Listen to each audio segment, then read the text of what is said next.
உலகெங்கும் வாழும் அன்பு தமிழ் நெஞ்சங்களுக்கு வணக்கம். புத்தம்புது பொலிவுடன் உங்கள் என்பிசி செய்தி மடல் ஹாட் டாக் நிகழ்ச்சி இந்த நாளை சந்திப்பதில் மிக்க மகிழ்ச்சி. அன்பு நேயர்களே, உலகளாவிய தமிழ் சொந்தங்களே, வார வாரம் புதிய புதிய கேள்விகளும் வேதத்தின் ஆழ்ந்த கருத்துகளையும் நீங்கள் தெரிந்து கொண்டு வருகிறீர்கள். தொடர்ந்து நிகழ்ச்சியை பாருங்கள். அதே வகையில் இந்த நாளில் நமது கிறிஸ்தவ பெரியார் டாக்டர் பீட்டர் சாலமன் ஐயா அவர்களை சந்திக்கலாம். ஐயா வணக்கம். ஐயா வணக்கம். சொல்லுங்க. நம்முடைய நிகழ்ச்சி உலகளாவிய தமிழ் சொந்தங்கள் மத்தியில பெரும் வரவேற்பு பெற்றிருக்கு. அதனுடைய பெருமை, அதனுடைய புகழ் இறைவனையும் உங்களையும் சாரும் ஐயா. நன்றி நன்றி. மனசாட்சியும் அறிவும் ரெண்டு ஒன்றா வெவ்வேறு ஐயா? இந்த மனசாட்சி அறிவு என்ற இந்த ரெண்டு வார்த்தைகளையும் முதல்ல ஆங்கிலத்தில் கவனிக்கணும். மனசாட்சி என்பதை கான்ஷியஸ் என்றும் அறிவு என்பதை நாலேஜ் என்றும் சொல்கிறார்கள். இந்த ரெண்டு விஷயமும் இந்த எம்ஆர்ஐ ஸ்கேன் ஆப்ரேஷன் இது மூலமா நம்ம தெரிஞ்சுக்க முடியாது. ஹார்ட் ஆப்ரேஷன் பண்ணலாம், கிட்னி ஆப்ரேஷன் பண்ணலாம், மூளை ஆப்ரேஷன் கூட பண்ணலாம். ஆனா அறிவு ஆப்ரேஷன் பண்ண முடியாது, மனசாட்சியை ஆப்ரேஷன் பண்ண முடியாது. ஆக மனித கண்களுக்கு புலப்படாத ஒரு இயக்கம், ஒரு சப்ஜெக்ட் அது. அதாவது மனசாட்சி என்பது என்ன, அறிவு என்பது என்ன? இந்த மனசாட்சியும் அறிவும் ஒன்றை ஒன்று அக்கால் தங்கை போல, அண்ணன் தம்பி போல செயல்படுகிற ஒன்று. ஆனால் ரெண்டு ஊரை இணைக்கிற ஒரு பிரிட்ஜ், ஒரு பாலம். அது மாதிரி இந்த அறிவையும் மனசாட்சியும் செயல்படுவதற்கு தேவ நீதி, அதாவது த ஜஸ்டிஸ் அல்லனா ரைச்சியஸ்னஸ், இது நமக்கு தேவை. இந்த தேவ நீதியை கடவுள் சத்தியத்தின் வழியாக நமக்கு தருகிறார்.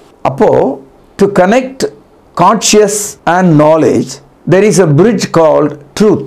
Without the bridge, the truth, you cannot connect the knowledge and the consciousness. ஆகவே இன்று அறிவு பெருத்த இந்த நவீன காலத்தில் மருத்துவ முறையில் குவாண்டம் மெக்கானிக், இன்னும் நானோ சயின்ஸ் என்ற அளவில் மனிதர்கள் ஆராய்ச்சி செய்வதை நம்ம பார்க்கிறோம். அதாவது இரத்த நாளங்கள் வழியாக ஒரு சிறிய கேமராவை அனுப்பி படம் எடுக்கிற அளவுக்கு மருத்துவம் முன்னேறி இருக்கிற இந்த காலத்தில் அறிவை தேடி பிடிக்கும் ஒரு கருவியோ மனசாட்சியை விளக்குவதற்கான ஒரு கருவியோ கிடையாது. இப்படி சொல்லலாம், மனசாட்சி என்பது ஒரு சேமிப்பு கிடங்கு. நம்முடைய மனதில் நம்முடைய எண்ணங்கள் வழியாக சேமித்து வைக்கிற ஒரு இடம். அந்த அறையில என்ன இருக்கிறது, அதாவது கம்ப்யூட்டர்ல மெமரி என்று சொல்றாங்க. அந்த மாதிரி அந்த மெமரி கூட ஒரு அளவுக்கு தான் அது உள்ள நம்ம வைக்க முடியும், ஒரு கம்ப்யூட்டருக்குள்ள. அது மாதிரி அளவற்ற மெமரியை நம்முடைய மனது அறிவின் செய்தியாக மாற்றி மனசாட்சிக்குள்ள வைத்திருக்கிறது. அதாவது மனசாட்சி என்ன செய்கிறதுனா, அறிவு காண்பிக்கிற படத்தை நம்முடைய மனதுக்கு காட்டுகிறது. அதாவது the consciousness like a mirror reflects the thoughts of your knowledge. அதாவது உங்கள் அறிவிலே சேமிக்கப்பட்டிருக்கிறவைகளை திரும்ப காட்டுகிற ஒரு கண்ணாடியை போல மனசாட்சி இருக்கிறது. நம்ம வீட்டில் இருக்கிற கண்ணாடியை கீழே போட்டு உடைச்சிட்டோம்னா நம்ம முகம் ஒவ்வொரு சில் துண்டில் தனித்தனியாக உடைஞ்சு போன துண்டில் நம்ம முகம் தெரியும். அதாவது ஒரு கண்ணாடி முழு முகம் தெரிஞ்சுது, ஒரு 10 துண்டாக உடைஞ்ச போது 10ல் நம்முடைய முகம் தெரியும். ஆனால் அதே கண்ணாடியை சுத்தியால் பவுடர் மாதிரி நறுக்கிட்டீங்கன்னு வைங்க, தூளாக்கிட்டீங்கன்னு வைங்க, எதுவுமே தெரியாது, எதுவுமே ரிஃப்ளெக்ட் ஆகாது. அதுபோல மனசாட்சி கூட ஒரு கட்டத்தில் கடினப்படும் போது அந்த மனசாட்சி இருண்டு விடும். கண்ணாடி இருண்டு விட்டது போல கண்ணாடி உடைந்து மிகவும் தூளாக மாவாக மாறிவிடும்போது காட்சி பொருளாக அறிவு நமக்கு தெரியாது.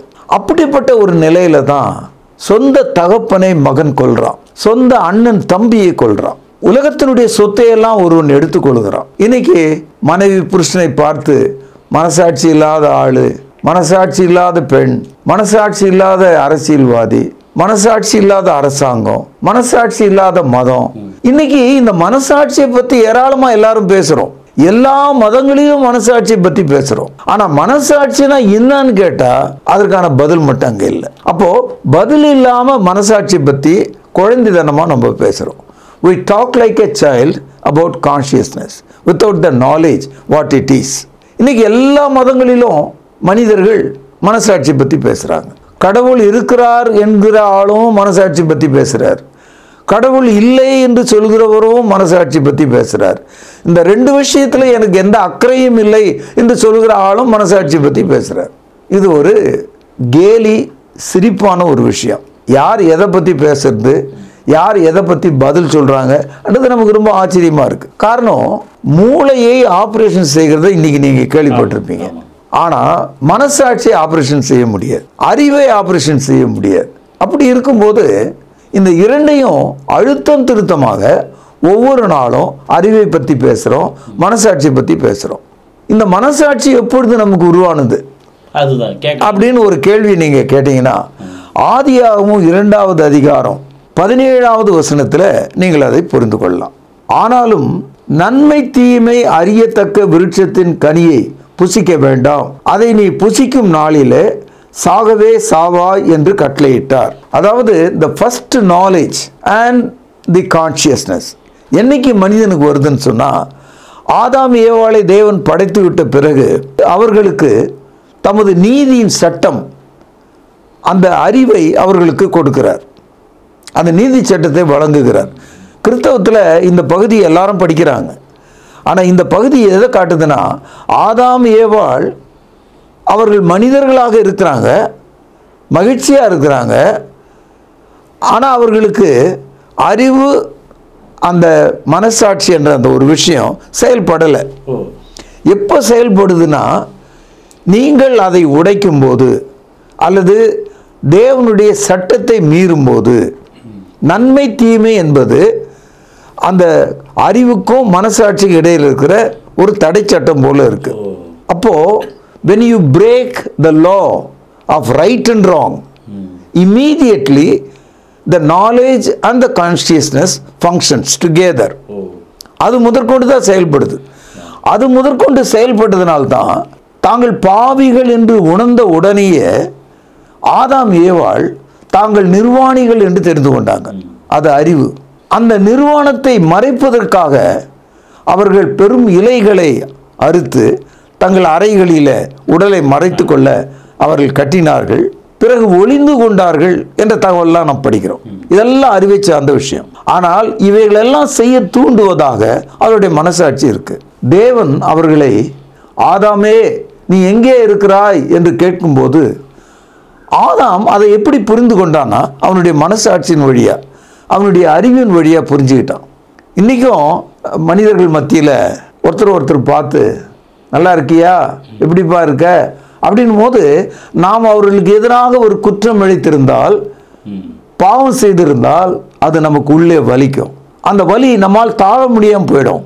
முகத்தை மறைச்சிக்குவோம், திருப்பிக்குவோம், பேச முடியாமல் தவிப்போம். அந்த நிலை ஏற்பட்டது.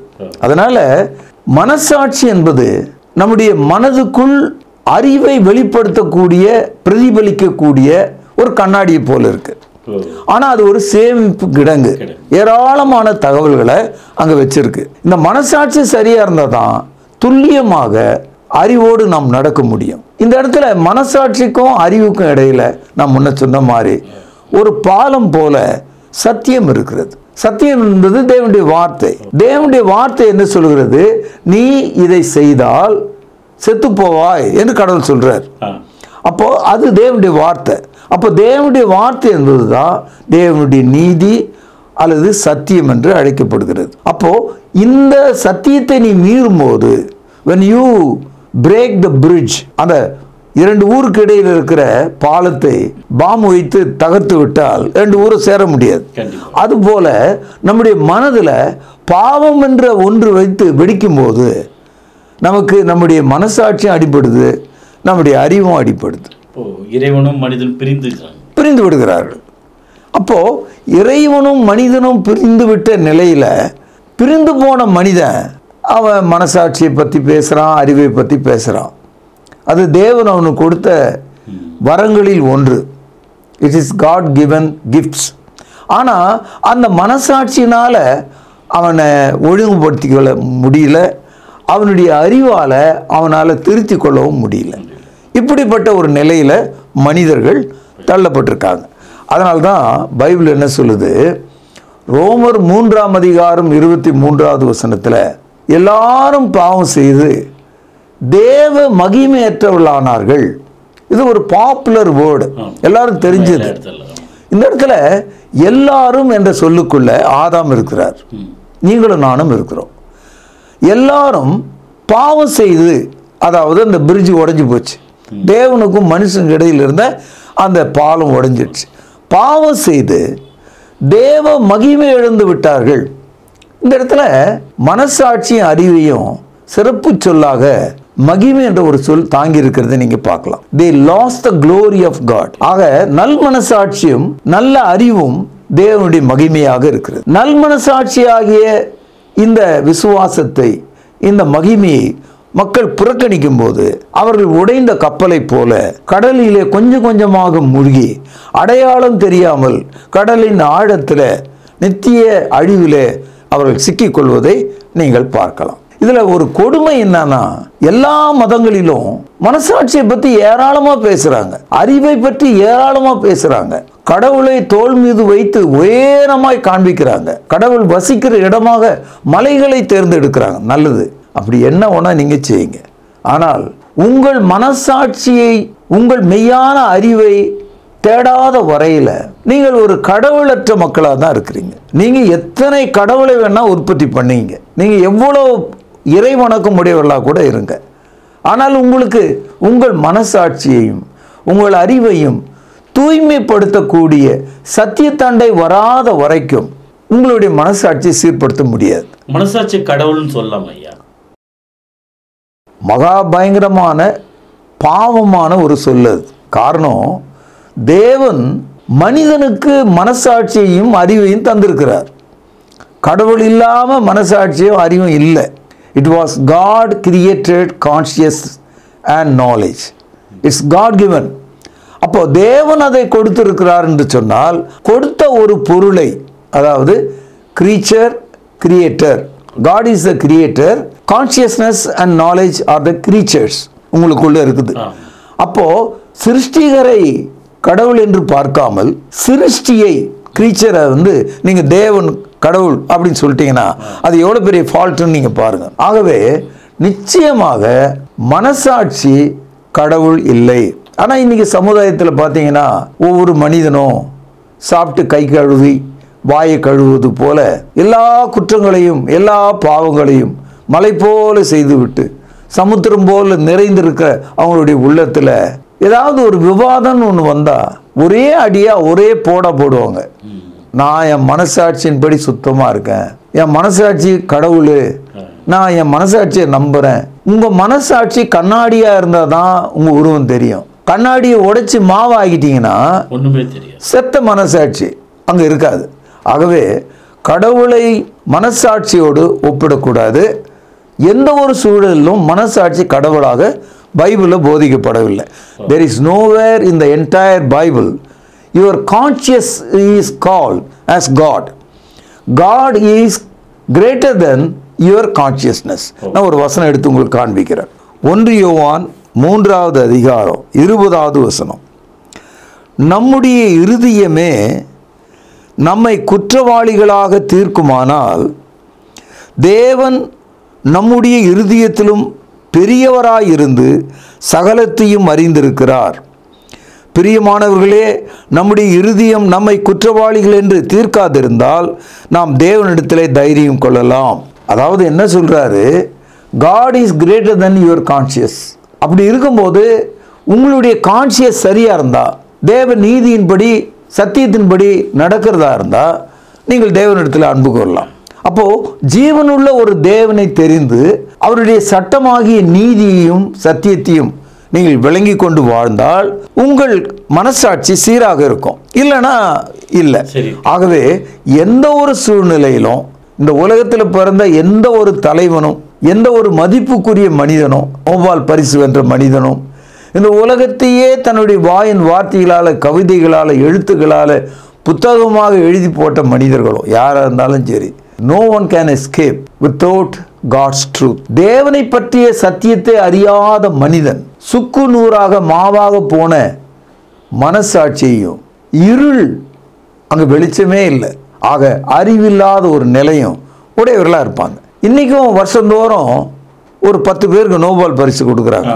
அந்த 10 பேரும் கண்டுபிடிச்ச விஷயங்களை நம்ம நினைச்சு கூட பார்க்க முடியாது. அவ்வளோ அருமையான காரியங்களை இந்த உலகத்தில் அவங்க செய்கிறாங்க. அவர்களுக்கு இவ்வுலகத்துக்குரிய அறிவு இருக்கிறது, இவ்வுலகத்துக்குரிய ஒரு சிந்தனை இருக்கிறது, தாட் அவங்களுக்குள்ள இருக்கு. ஆனால் பைபிள் போதிக்கக்கூடிய அந்த மனசாட்சின்னு ஒன்று சொல்றீங்களே, நீங்கள் நீதிமன்றத்தில் போய் நீதிபதி உங்களை குற்றவாளின்னு சொல்லும் போது, ஐயா என் மனசாட்சிப்படி நான் குற்றவாளி இல்லைன்னு சொன்னா அவன் ஒத்துக்க மாட்டான். முதல்ல இறங்கு, 2 போலீஸ்காரன் உடனே வந்து பிடிச்சுக்குவான், நம்மள சிறை அறையை நோக்கி நம்மளை தள்ளி கொண்டு போவோம். அப்போ மனசாட்சியை நீங்க வந்து நீதிமன்றத்தில் கம்ப்ளீட் பண்ண முடியாது. அதாவது you cannot put your consciousness as a defense before the court of law. அப்போ அந்த நீதிமன்றத்தை விட பெரிதாக மனசாட்சி இருக்கிறது. அது உங்களுக்கு மட்டும்தான் தெரியுது, அது அவங்களுக்கு தெரியல. அப்போ உங்களுக்கே தெரிகிற ஒரு மனசாட்சியை தேவனுக்கு தெரியும்படி நம்ம காட்டணும். அதுதான் பைபிள் சொல்லுகிற மனசாட்சி. ஐயா, மனசாட்சி என்பது தேவனுடைய சத்தியத்தின்படி இருக்கு அப்படின்ற ஒரு தெளிவான ஆதாரத்தை தரீங்க. ஆமா. அறிவை பற்றி சில குறிப்புகளை சொன்னா நல்லா இருக்கு ஐயா. இப்போ ஆங்கிலத்தில் நாலேஜ் என்ற ஒரு வார்த்தையை படிக்கிறீங்க. அதுல 2 இருக்கு. அதாவது நோயிங், அப்புறம் ஏஜ். நோயிங், ஏஜ், அதை தான் நம்ம வந்து சேர்த்து நாலேஜ்னு சொல்றோம். அறிவு என்பது தமிழ்ல சொல்றதா இருந்தா அறியப்படுவதால் வருவது அறிவு. இப்போ ஒரு குழந்தை இருக்கு, விளக்கு எரியுது அல்லது தீப்பற்றி தரையில் ஏதோ ஒன்று எரியுது. சின்ன குழந்தை அழகாக அது எரியுதுன்னு சொல்லிட்டு அப்படியே தவழ்ந்து வந்து அதில் கை வைக்க பார்க்கும். அந்த குழந்தை அந்த நெருப்பத்தோட வரும்போது அறிவுடைய தாய் அல்லது அந்த வீட்டில் உள்ளவங்க குழந்தைய தூக்குவாங்க. அந்த இடத்துல அந்த குழந்தைய ஏன் நம்ம தூக்குறோம்னா அதுக்கு அறிவு இல்லை. ஏன் தூக்குற ஆளுக்கு அறிவு இருக்குன்னா அவன் ஏற்கனவே இந்த நெருப்புல கையை வச்சவன் விரல் வந்து அப்படி சுற்றுறதையும் புண்ணானதையும் அவன் பார்த்துருக்கான். அப்போ அறிவு என்பது அறியப்படுவதால் வருவது. அப்போ அறியப்படாத நிலையில ஒன்று இருந்தா அது அறியாமை. அப்போ அறிவு ஆப்போசிட் வேர்டு வந்து அறியாமை. அப்போ அறியாமை என்பது வாழ்க்கை முழுவதும் இருக்கு. இப்போ நம்முடைய பிள்ளைகளை பள்ளிக்கூடம் அனுப்புகிறோம். அவங்க வந்து +2 கல்லூரிக்கு வரும்போது நிறைய விஷயங்களை கற்றுக்கொள்றாங்க. அறியாமையிலிருந்து அவர்கள் அறிவுக்கு வராங்க. அதனால அறிவு என்பது இருளில் ஏற்றப்பட்ட ஒரு வெளிச்சத்தை போல இருக்கு. Knowledge is like a light. No knowledge, it is a darkness. அறியாமை என்பது கார் இருள், அறிவு என்பது பேர் வெளிச்சம். ஆக வெளிச்சம் இல்லாத இடம் இருளா இருக்கும். ஆனா ஒரு விஷயம் என்னன்னா, அறிவை நாம் கற்றுக்கொள்ளலாம். நல்லா கவனிங்க, அறிவை நம்ம கற்றுக்கொள்ளலாம், எல்லாருக்கும் சொல்லி கொடுக்கலாம். அதுதான் ஸ்கூலில் படிக்கிறது பத்தாதுன்னு சொல்லி டியூஷன் சென்டருக்கு அனுப்புகிறோம். டியூஷனில் சொல்லி கொடுக்குறதும் பத்தாதுன்னு சொல்லி இன்னொரு டியூஷன் சென்டருக்கு அனுப்புகிறோம். நம்ம பிள்ளைகளை அறிவில் இந்த நீட் தேர்வுக்கு எப்படி பயிற்சி கொடுக்குறாங்க நீங்கள் பார்க்குறீங்க. அறிவை வந்து கூட்டிகிட்டே போகலாம். ஆனால் மனசாட்சியை நான் சரி பண்ணுறதுக்காக நான் டியூஷனுக்கு போகிறேன் சொல்ல முடியுமா? மனசாட்சியை நான் சரி பண்ணுறதுக்காக நான் யோகா பண்ணுறேன் உன்னால் சொல்ல முடியுமா? யோகா உடலுக்கு தான் உதவும், உன் மனசாட்சிக்கு உதவாது. You can correct your physical body by yoga, but you never train, never attain to reach your consciousness. உன்னுடைய மனசாட்சியாண்ட நீ கிட்ட போக முடியாது. மனதை ஒருமுகப்படுத்துறதுன்றாங்களே. அதாவது இந்த இடத்துல மனதை ஒருமுகப்படுத்துதல் என்பது இந்த உலகத்தில் அறிவை சார்ந்த விஷயத்தில் ஒருமுகப்படுத்துறோம். மனசாட்சி நீ ஒண்ணுமே பண்ண முடியாது. மனசாட்சி என்பது எதிரொலிக்கும் ஒரு கண்ணாடி, அவ்வளவுதான். It's a reflector. மனசாட்சி என்பது தனியாக ஒன்றும் செயல்படல. ஆனால் அந்த மனசாட்சியை தேவன் ஒவ்வொருவருடைய மனதிலும் சொருகி வைத்திருக்கிறார். அவன் பிறக்கும் போதே God implant the conscious as a mirror in the brain. அவனுடைய மூளையில எண்ணங்களை பிரதிபலிப்பதற்காக மனசாட்சி ஒரு கண்ணாடி போல எதிரொலிக்கும் கண்ணாடியை வச்சிருக்கார். அதனால இந்த மனசாட்சியை வளர்க்கவோ பெருக்கவோ சரி பண்ணிக்கவோ எந்த இடத்துக்கு நீங்க போக முடியாது. ஒரே ஒரு இடம் தான் இருக்கு. அது என்னன்னா, இந்த பாருங்க, தமிழ்ல மனசாட்சின்னு சொல்றோம் இல்லையா, அதே மாதிரி இன்னொரு வார்த்தை இருக்கு, மனஸ்தாபம். இந்த 2 வார்த்தையும் நம்ம யூஸ் பண்றோம், கவனிச்சீங்களா? அப்போ பைபிள் முழுக்க இந்த மனஸ்தாபத்தை பத்தி நிறைய போட்டுக்குது. இந்த மனஸ்தாபம் என்ற வார்த்தையை தான் மெட்ரோமேனியா அப்படின்னு கிரேக்க மொழியிலும் ஆங்கிலத்தில் ரிப்பன்டன்ஸ் அப்படின்ற ஒரு வார்த்தை, ரீமோர்ஸ் என்ற ஒரு வார்த்தை கூட இருக்கு. அதாவது மனம் திரும்புதல் மனசாட்சியை சரி பண்ணுகிறது. கண்ணீர் விட்டு மனம் திரும்புகிற ஒரு மனிதன் கரை படிந்து இருண்டு போன மனசாட்சி ஆகிய அந்த கண்ணாடியை துடைத்து புகை நீக்கி வெளிச்சத்தை எதிரொலிக்கும் ஒன்றாக மாற்றி விடுகிறான். இதான் நடக்குதாங்க, மனசாட்சியினுடைய வேலை. காரணம் என்னன்னா, நீங்க எப்போ தேவ சட்டத்தை, நீதியை, சத்தியத்தை உடைக்கிறீர்களோ, மீறுகிறீர்களோ, இமீடியட்டா உங்களுடைய மனசாட்சி வந்து ஃபங்க்ஷன் ஆகுது. அந்த மனசாட்சி கேட்குது, ஏன் இதை செய்தாய், தேவ சட்டத்தை மீறினாய். நம்ம ஊர்ல ஒரு கதை இருக்கு. ஆனா அந்த கதை வந்து ஆச்சரியமா இருக்கும் உங்களுக்கு சொன்னா. சின்ன வயசுல இருந்து நீங்க கேட்ட கதை தான். அதாவது வேதாளம் முருங்கை மரத்துல ஏறிக்கிட்டு ஒரு கேள்வி கேட்கும். அந்த கேள்விக்கு நீ பதில் சொல்லலாம். அது சொல்லும், உன் தலை வந்து 1000 சுக்கலா உடைஞ்சிரும்னு சொல்லுவாங்க. நம்ம கதைகளில் கேட்குறோம். இந்த இடத்துல வேதாளம் என்பது எது, முருங்கை மரம் என்பது எது, கேள்வி என்பது எது? அதாவது மனிதனுடைய மனசாட்சி உடைந்து போனதுனால அவனை திருத்துவதற்கான ஒரு பதில் தேவை, ஒரு வழி தேவை. அதை தான் நம்ம கிழவி கதைகள் இதை நுழைச்சி இருக்கிற மரத்திலேயே சாதாரண காத்துல அப்படி உடைஞ்சு விழக்கூடிய மரம் முருங்கை மரம். அது நம்முடைய வாழ்க்கையை காட்டுது. நம்ம வாழ்க்கையே ஒரு முருங்கை மரம் மாதிரி. இந்த இடத்துல வேதாளம் என்பது ஒரு கற்பனை வடிவம். மனிதனை பார்த்து மனசாட்சி கேட்குது, ஏன் இப்படி என்ன பண்ண, ஏன் இப்படி மீறின, ஆதாம் ஏவாள் ஏன் பாவம் செய்யும்படி மீறினார்கள்.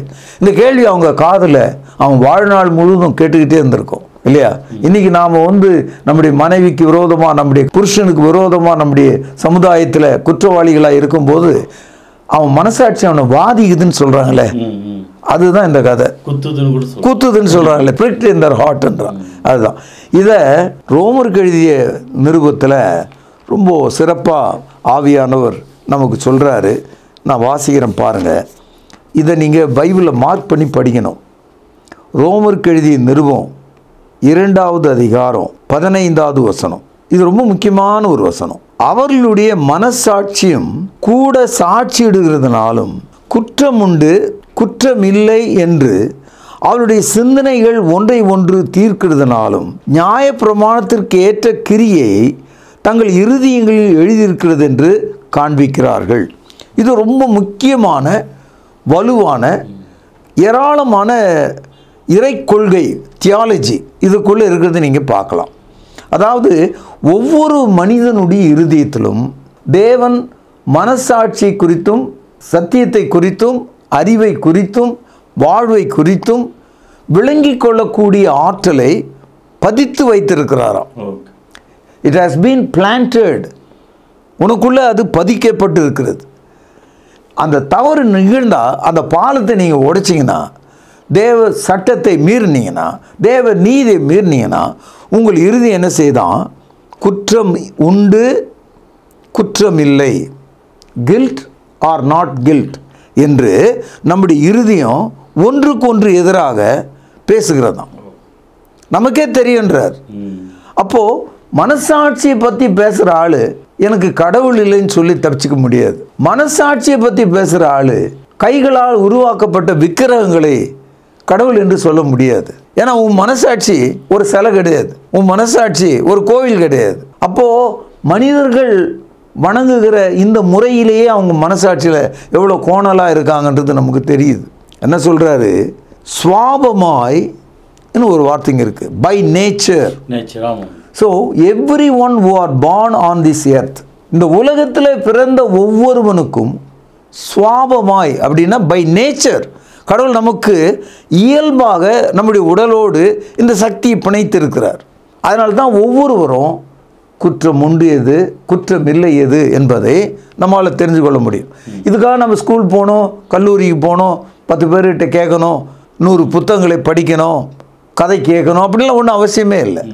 எந்த ஒரு மனிதன், அவன் காட்டுவாசியாக இருந்தாலும் சரி, தனி மனிதனாக காட்டில் பிறந்து வளர்ந்தவனாக இருந்தாலும் சரி, யாராக இருந்தாலும் சரி, he has been given the consciousness to know right and wrong. சரி தவறு என்பதை தீர்மானிக்கும் ஆற்றலோடு இயல்பாகவே அவன் படைக்கப்பட்டிருக்கிறான். அதை தான் சொல்றாரு, அவளுடைய மனசாட்சியும் இந்த இடத்துல கான்சியஸ்னஸ்ன்றது இதுதான்.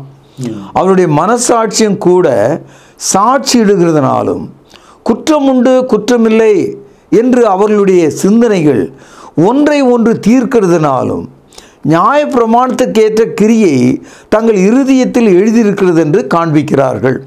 அதாவது என்ன சொல்றாரு, நியாயப்பிரமாணம்னா நீதி சட்டம். நீதி சட்டம் என்பது அறிவு. இந்த நீதி சட்டத்தை கடவுள் ஒவ்வொருவருக்கும் எப்படி உங்கள் வாயில் பல் இருக்கோ, நாக்கு இருக்கோ, கண் இருக்கோ முகத்தில், அது மாதிரி நம்முடைய மனதுக்குள்ள இந்த சட்டத்தை வச்சிருக்காரு. அதனால்தான் யாருமே நமக்கு சொல்லிக் கொடுக்க தேவையில்லை. நம்ம காகத்தை பார்க்குறோம், அதுக்கு ரொம்ப தாகம் எடுக்குது. ஒரு பானைக்குள்ளே தண்ணி இருக்குது, ஆனால் அடியில் இருக்குது. கல்லை தூக்கிட்டு வந்து குட்டி குட்டியாக அது உள்ளே போட்டு போட்டு தண்ணி மேலே ஏறி வரும்போது அந்த தண்ணீரை குடித்ததாக நம்ம கதைகளில் படிக்கிறோம். ஆனால் நிஜம் அது. ஆக ஒரு இயல்பாக இந்த உலகத்தில் உள்ள எல்லா ஜீவராசிகளும் தங்கள் உடலுக்கான தேவையை தேடிக்கொள்கிறது, எல்லா ஜீவராசிகளும். ஆனால் மனிதன் அதற்கு மேலாக உண்டாக்கப்பட்டிருக்கான். மனிதன் எப்படி உண்டாக்கப்பட்டிருக்கானா, தேவனுடைய சாயலிலும் அவருடைய ரூபத்திலும் அவருடைய ஆவியிலும் உண்டாக்கப்பட்டிருக்கானா. In the image of God, in the likeness of God, in the spirit of God, man was created. ஆகதான் தேவனை போல நாமும் கூட மனசாட்சி அறிவையும் உடையவர்களாக இருக்கிறோம், தேடுகிறவர்களாக இருக்கிறோம், விரும்புகிறவர்களாக இருக்கிறோம். இந்த இயல்பு நமக்கு மட்டும்தான் இருக்கு. மற்ற எந்த ஒரு ஜீவராசிக்கும் மனசாட்சி அறிவு என்பது ரெண்டும் தேவையில்லை. செத்த மனசாட்சின்னு சொன்னீங்க. ஆமா, இந்த செத்த மனசாட்சி பற்றி சொல்லுங்களேன். செத்த மனசாட்சினா அதான் நான் முன்னமே சொன்ன மாதிரி ஒரு கண்ணாடி, அது முழுசாக இருக்கும்போது முழு உருவத்தை காட்டுது. அது 10 துண்டாக உடைஞ்சா கூட சின்ன அளவில் பாதி முகத்தையாவது நமக்கு காட்டும். ஆனால் அதே மனசாட்சியை மொத்தமாக மாவாக அரைச்சிட்டோம்னா தூளாயிடுச்சுன்னா ஒன்றுமே தெரியாது. அப்போ மனசாட்சியில் கண்டினியூவாக பிரேக் பண்ணிக்கிட்டே இருந்தோம்னா, மீறிக்கிட்டே இருந்தோம்னா, ஆழ்ந்த நிலைக்கு நாம் செல்லும்போது மாபெரும் குற்றவாளிகளாக, நம்மை திருத்த முடியாத ஒரு ஜென்மங்களாக, அழுது புலம்பினாலும் நாம் திருந்த முடியாத நிலைக்கு நம்ம தள்ளப்படுகிறோம். அதனால்தான் அப்படி தள்ளப்பட்ட ஒரு பையன்தான் காயின். காயினுடைய மனசாட்சி செத்து போச்சு. அவன் தன்னுடைய சகோதரனை அடித்து கொன்றான். அதை படிக்கும்போது பைபிளில் ஏதோ அந்த காலத்து ஒரு வரலாறு அப்படின்னு நம்ம நினைக்கிறோம். இன்னைக்கு நம்முடைய சமுதாயத்தை பார்க்கிறோமே, தாய் தன்னுடைய குழந்தைய கள்ள உறவுக்காக தலைகாணி எடுத்து குழந்தையினுடைய வாய் மூக்கு மேலே வச்சு அமுக்கி கொல்றதை பார்க்கிறோம். பெற்ற குழந்தையை கக்கூசில் போட்டு உள்ள திணிக்கிறத பார்க்கிறோம். கணவனை ஆட்களை வைத்து மண்டை உடைத்து அவனை சாகடிக்கிறத பார்க்கிறோம். கணவன் மனைவின் மீது பெட்ரோல் ஊற்றி எரிக்கிறத பார்க்கிறோம். இதெல்லாம் ஒரு உதாரணத்தை தான் சொல்கிறேன். அதாவது பாவ வஞ்சனையின் கடினம். They become hardened in their heart. Their conscience is dead. இந்த இடத்துல தாங்க கிறிஸ்தவ மார்க்கம்னு ஒன்று வருது உலகத்தில். எந்த ஒரு மனிதனையும் காப்பாற்றும்படி தேவன் அன்பு கூற ஆரம்பித்தார். ஏதேனிலே கைவிடப்பட்ட மனிதன் அவனை திரும்ப அழைக்கும்படி தேவன் தமது சொந்த குமாரனை மனிதனாகவே பூமிக்கு அனுப்புகிறார். God sent his only begotten son. எவன் ஒருவன் அவரை விசுவாசிக்கிறானோ, whoever believeth on him, அவன் கெட்டு போகாமல் அழியாமல் நித்திய வாழ்வை பெறும்படி அவரை இவ்வளவாய் அன்பு கூர்ந்து தந்தருளினார். So that he may not be destroyed, God gave him as a free love gift. எல்லா மனுஷனுக்கா. இதான் கிறிஸ்தவம்.